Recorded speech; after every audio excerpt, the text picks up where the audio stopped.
네. 자, 이어서 내일장에서 관심 가져볼 만한 종목들 어떤 것들이 있는지 또 시장 대응 전략은 어떻게 세워야 할지 함께 조언 들어보도록 하겠습니다. 한국투자증권 아임뉴 온스탁팀의 김권진 팀장과 함께합니다. 안녕하세요. 네, 안녕하십니까? 네. 자, 우선 지난 종목 점검부터 한번 해보도록 할까요? 지난주에 관심을 가져보자 했었던 FTEN이 이 종목이 방송 바로 다음 날에 장중에 강세를 띄었습니다. 이후로 꾸준한 상승세를 이어왔는데요. 추가 전략과 함께 12월 중순에 제시해 주셨던 이 LG전자에 대한 추가 전략도 좀 함께 정리 부탁드릴게요. 자, 우선은 FTNE를 얘기를 해드리겠습니다. 지난주에 제가 이 시간에 나와서 제가 얘기를 해드렸는데, 주가는 상당히 많이 좋게 움직였다라는 얘기를 해드리겠습니다. 저는 호재 같은 경우는 우선은 마스크 얘기가 드디어 나오기 시작을 했다라는 얘기를 해드리겠습니다. 지난번에 제가 나노 섬유 얘기를 하면서 마스크 얘기도 한번 얘기를 해드렸던 것 같은데요. 실제로 뭐 이제 시황에서 뭐 중국사와 함께 지금 뭐 협약 중이다. 아직은 뭐 구체적으로 얼마 뭐 납품하겠다 이렇게 구체적인 숫자가 나온 건 아니지만 이제 이로 텐센그룹과 함께 지금 협약 중이다라는 얘기가 나오면서 주가가 급등이 나왔다는 게 사실이고요. 실제로 여러분들이 최근에 뭐 날씨 뉴스나 이런 걸 보면 미세먼지가 얼마나 중국이 지금 현재 심각한지 알고 있을 겁니다. 뭐 중국 인구가 뭐 12억이니까 모든 사람한테 그걸로 채울 수는 없겠지만 최소한 여기 뭐 1억 인구 정도에만 12분의 1만 여기에 마스크만 채운다 하더라도 FTENE 같은 경우는 주가는 엄청나게 상승을 할 수 있다라는 얘기를 드리겠고요. 주가 같은 경우도 뭐 3,000원 부근에 있다가 그 다음 지금 텀 한 단계 올라오면서 지금 7,000원 언저리까지 올라와 있다는 게 중요합니다.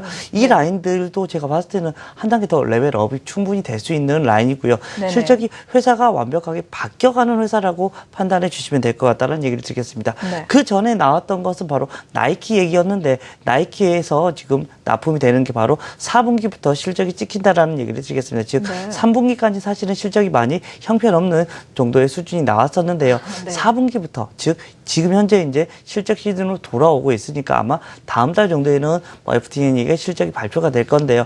그때의 시점을 한번 자세히 뜯어보고 실제로 주가가 실적이 잘만 나온다면 주가 같은 경우는 한 단계 더 레벨업도 충분히 가능한 자리 아닌가라는 얘기를 드리겠고요. 지금 현재 신고점을 향해서 계속해서 날려가고 있는 주식이기 때문에 한 단계 더 레벨업 가능하다.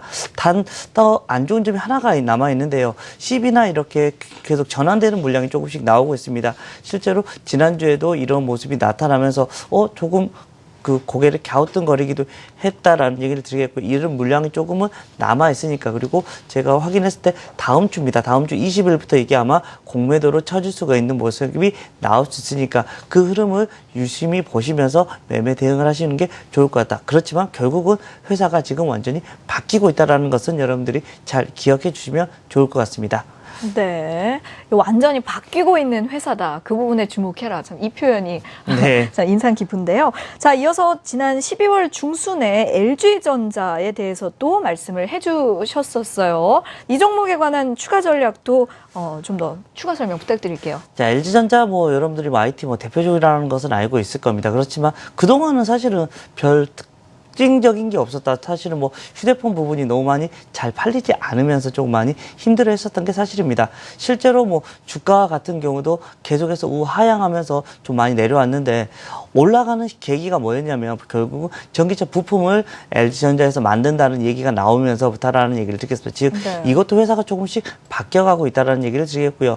어떻게 보면 기술적으로도 지금 전고점 언저리까지 이미 올라와 있는 상태다라는 거 얘기를 드리겠습니다.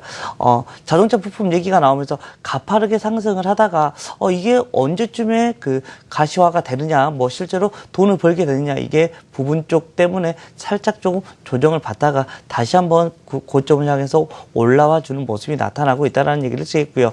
이번에 세스에서도 가장 많이 출품을 했던 게 바로 LG전자였던 걸로 제가 확인을 했었고요. 실제로 이런 부분이 나타나면서 LG전자는 한 단계 다시 한번 회사가 좀 바뀌어가고 있다고 판단해 주시면 될 것 같습니다. 즉 그동안에 별로 힘들었던 IM 부분, 즉 휴대폰 쪽이 조금씩 조금 안 된다는 것을 자기들도 느꼈던 것 같습니다. 그래서 자기들이 살아가야 할 부분에 투자가 되기 시작한 것 같고요. 전기차 쪽에 투자가 되기 시작했고 또 한 군데 뭐 태양광 쪽에도 지금 투자가 된다라고 얘기가 나오고 있다. 즉 앞으로의 신성장 먹거리에 지금 계속해서 투자가 되고 있다라고 판단해 주시면 될 것 같고요. 물론 기존에 하고 있던 백색 가전이나 이런 디스플레이 쪽에서는 계속해서 어느 정도의 수익이 계속해서 단죄가 된 다음에 그 다음에 새로운 신성장의 모멘텀이 추가적으로 된다면 충분히 한 단계 더 레벨업이 되는 가능성이 생길 수 있을 거다라는 얘기를 드리겠습니다. 물론 기술적 분석으로는 지금 전 고점 모습이 나와서 제가 추천드렸을 때 만약에 매수하셨던 분들은 지금 정도에는 조금 분할 매도 정도로 생각하시고 일정 부분은 수익 실현해 놓은 것도 나쁘지 않은 전략이겠고요. 네. 나머지 부분은 계속해서 이 부분을 뚫을 수 있느냐, 뚫어준다면 계속해서 홀딩이시고요. 혹시 뚫어주지 못한다면 조금 수익 실현을 해주는 것도 하나의 좋은 방법이 될 수 있을 거라고 판단할 수 있습니다. 네. 그리고 오늘 나온 뉴스를 보니까 LG전자가 구미 공장에 뭐 태양광 설비를 대규모로 증설했다는 소식도 있던데, 네, 또 이 부분도 또 네, 긍정적으로 그렇습니다. 그런 것도 당연히 뭐 오늘 그런 것 때문에 최근에 좀 많이 올라온 것 같고요. 네. 결국은 그런 것 같습니다. 신성장 사업에 LG전자가 지금 계속해서 대시하고 있다. 뭐 우리가 다 알고 있는 겁니다. 앞으로 돼야 될 것, 뭐 사물인터넷, 뭐 LOT 사업이나 뭐 우리가 태양광 이런 쪽은 당연히 계속해서 해 나가야 삶이라는 것을 LG전자가 다 파악을 하고 거기에 투자가 되고 있기 때문에 앞으로의 방향은 상당히 좋은 보면 사실은 그동안은 우리는 계속해서 휴대폰을 하겠다 이쪽 부분을 계속해서 했었는데 실제적으로는 돈을 거기서 벌지 못하면서 조금 많이 힘들어 했었던 게 사실이다라는 얘기를 드리겠습니다. 네, 잘 알겠습니다. LG전자에 관한 이야기 나눠봤고요. 자, 이제 화제를 좀 바꿔서 그렇다면 내일 시장에서 어떤 종목에 관심을 가져보면 좋을까요? 종목 좀 추천해 주실 수 있으세요? 뭐 추천보다는 무슨 관심 종목이라고 그렇죠. 얘기를 관심을 가져볼 만한 관심을 네. 가져보자라는 얘기를 드리겠습니다. BGF 리테일이라고 여러분들께 먼저 얘기를 해드리겠고요. BGF 리테일 무슨 회사지라고 하면 여러분들 쉽게 얘기해 주자면 CU라고 생각해 주면 될 것 같습니다. 여러분들 바로 고개만 밖으로 돌리면 바로 CU라는 점포가 있을 거다라는 얘기를 그렇죠. 드리겠고요. 실제로 거기 정면에 가장 많이 얼굴이 나와 있는 사람이 지금 여러분들을 보시면 아실 겁니다. 지금 이걸 보시고 나가셔서 확인해 보실 수가 있는데 대부분 그랬던 것 같습니다. 제 생각으로는 백종원 씨 얼굴이 딱 그 문 앞에 있다라는 얘기를 드리겠습니다. 네, 이 근처에도 있거든요. 네, 바로 그게 바로 백종원 씨가 왠지 도시락을 팔 것 같습니다. 여러분들에게. 네. 그렇게 이게 히트 제품이 됐다라는 얘기를 드리겠습니다. 즉, 네. 신선 제품에 대한 얘기를 해드릴 수가 있는데요. 하나의 모멘텀이 되면서 이쪽 라인들이 좀 크게 지금 성장을 하고 있다라는 얘기를 드리겠습니다. 네. 그리고 편의점 하면 여러분들이 이게 과연 돈이 계속해서 될 수 있을까라고 생각을 하는데 생각보다 지금 돈이 많이 되고 있는 모습이 나타나고 있고요. 점포당 매출액도 상당히 크게 올라가고 있다라는 얘기를 드리겠고요. 중장기적으로 또 보더라도 이런 모습이 계속해서 이어지고 있다라는 거 얘기를 드리겠고요.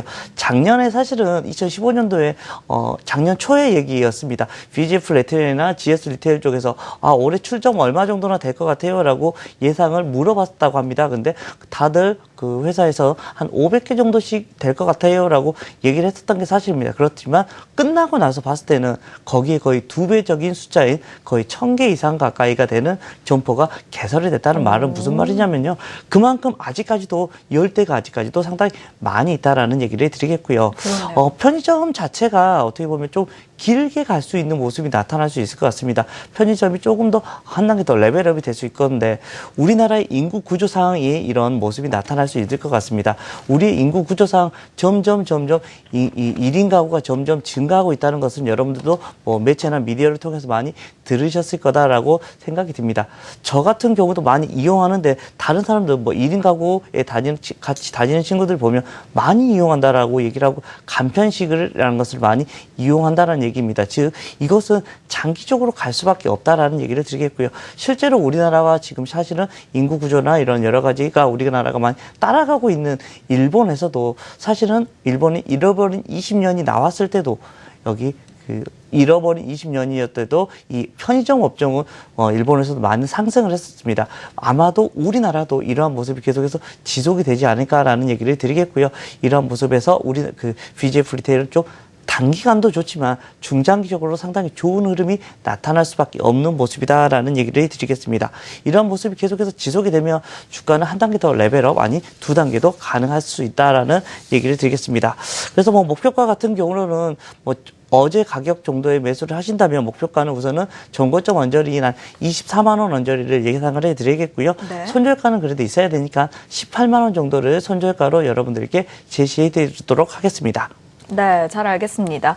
뭐 자세한 설명을 해주셨는데 들어보니까 정말 BGF 리테일이라는 종목이 앞으로 꾸준한 관심을 좀 가져볼 만한 그런 매력적인 종목이라고 판단이 됩니다. 목표가는 24만 원 제시해 주셨고요. 손절가는 18만 원으로 설정을 해주셨습니다. 자, 우리 증시가 저가 매수세 유입으로 일단 오늘은 기술적으로 좀 반등세가 나타났습니다. 향후 좀 꾸준한 추가 상승이 가능하다고 보십니까? 이에 관한 대응 전략도 좀 세워주시겠어요? 자, 우선 박스권의 모습은 아직까지도 그렇게 크게 변함이 없을 거다라는 생각을 하고요. 네. 오늘은 어떤 날이었습니까, 여러분들?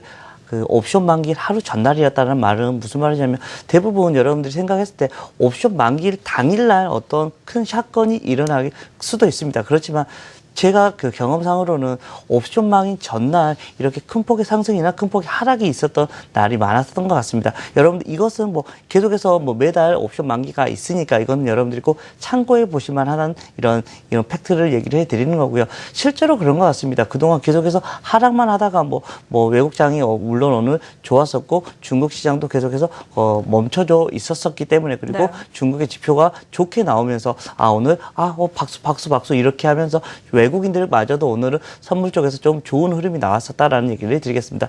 여러 가지가 좀 많이 좋아서 오늘은 많이 올랐다고 얘기를 해줄 수가 있다. 어떻게 보면 시장에서 가장 큰 호재는 낙폭 과대가 가장 큰 호재입니다. 여기에 오늘 어떻게 보면 화답이 나왔다라고 판단해 주실 수 있을 것 같고요. 내일은 또 우선은 외국인들이 어떤 식의 반응이 나오냐가 중요합니다.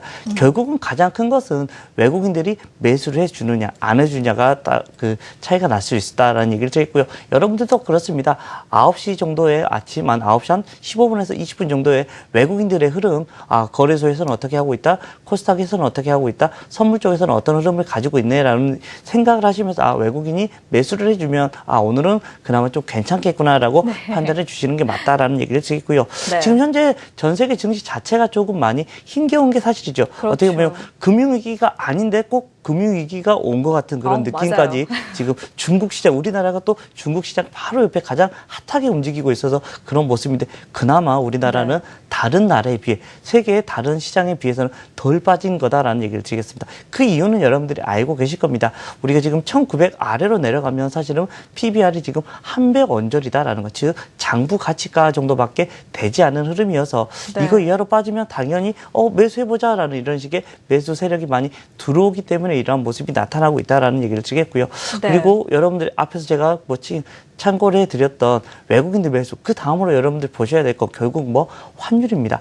환율의 상승이 계속해서 약세가 계속해서 나와버리면 우리나라 주가는 올라가기가 힘들 겁니다. 반대로 환율이 그 상단에 쳐버리고 내려오기 시작하면 우리나라 시장 다시 한번 올라갈 수 있을 거다라고 판단해 주셔야 된다. 즉 환율 그래프의 흐름을 보시면서 환율이 반대로 움직이는 것을 우리는 박수를 쳐야 된다라는 얘기를 드리겠습니다. 여러 가지 상품 시장도 마찬가지 지금 최근에 유가의 흐름들을 지금 최근에는 불과 한 달 전까지만 해도 혹시나 20달러까지 갈 수 있어라고 얘기하고 최근에 어제 나온 레포트 같은 경우에는 이제는 10달러 언저리까지 얘기가 나오고 있습니다. 너무 많이 조금 불확실성에 지금 베팅이 되고 있는 것 같은데요. 이것은 아마도 좀 최근에 오펙 쪽에서 특별 회의를 열겠다라는 식의 발표를 한 것 같습니다. 즉 자기들도 이제는 못 살겠다는 겁니다. 그동안에 여러 가지 그 석유를 팔아서 여러 국고채나 이런 거 다 투자하는 것도 다 재정 정책 때문에 다 끌어당기기까지 시작을 했고요. 여러 가지 정책 때문에 아마도 제가 봤을 때는 유가도 이 언저리가 아마 바닥의 언저리가 아닐까라는 생각을 합니다. 자, 결론을 얘기를 해드리자면 결국은 아직은 박스권이다라는 얘기를 해드리겠고요. 코스피 같은 경우는 1900에서 2050선의 지금 박스권의 흐름은 그리고 코스닥 같은 경우는 지금 600선에서 700선 사이에 강한 박스권이다라는 얘기를 드리겠고 지금 여러분들이 이제부터는 주목하셔야 될 거 바로 외국인 매수, 매도 그리고 환율 그리고 마지막으로는 이제는 4분기 실적 시즌이다라는 얘기를 드리도록 하겠습니다. 네, 외국인 매도, 매수, 그리고 환율, 그리고 4분기 실적 이 세 가지 키워드 잘 기억해 두시면 좋겠습니다. 한국투자증권 아이뮤 온스탁팀의 김권진 팀장과 함께했습니다. 고맙습니다. 네, 감사합니다. 네, 성공투자 오후 증시 3부 오늘 준비한 내용은 여기까지고요. 저는 이만 여기서 인사드리도록 하겠습니다. 함께해 주신 여러분 고맙습니다.